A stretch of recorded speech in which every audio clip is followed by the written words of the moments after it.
is there a downside to wearing a colored string on tzitzis if it's not the real Tekhelet?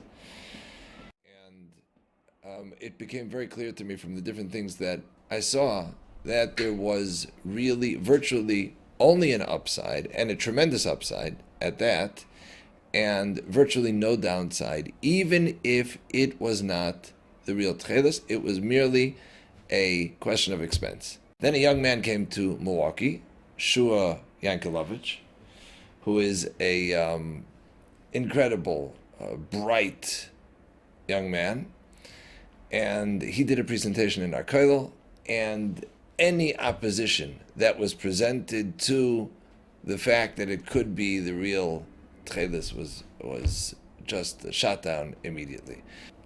It became more and more clear that the potential for the kiyum of a mitzvah saseh daraisa was available to us.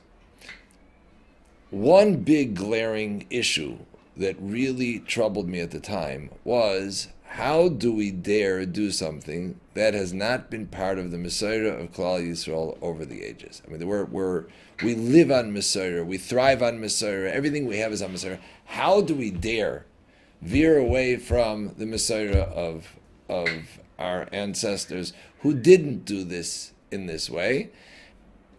But here it's an enhancement of the mitzvah.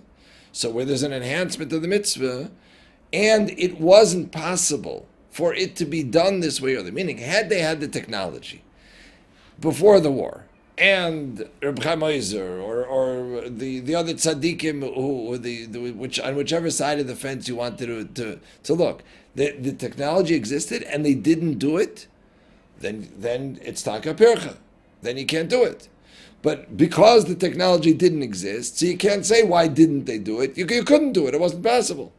Now, Baruch Hashem, it is possible, so you can enhance the mitzvah and perform the mitzvah in a much better way. So this argument of Mesorah is an argument that's a faulty argument, because the only time you can use Mesorah as an argument is if they were able to do something and they didn't do it.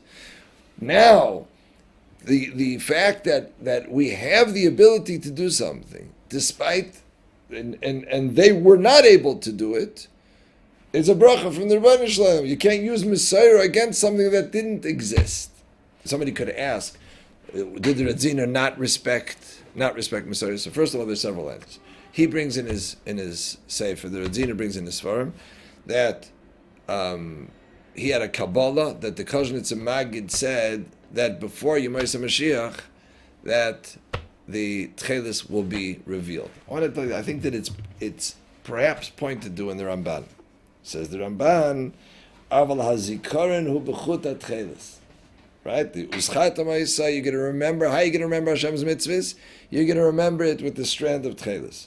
Sheroimez lemida hakoileles hakoil. It points to a midah that is all-inclusive. Shehi bakoil v'tachlis hakoil. So we're now in the days before Mashiach comes, I think that what the Radzina said in the name of the Koshitz Magid is alluded to here, that the Uschatim is called Mitzvah Hashem is coming dafka from the Chut Shel Tekhelet, not the Chut Shel Lavam, and that's going to be Meloshin Kalais. That's how the Golus is going to end with the revelation of this mitzvah.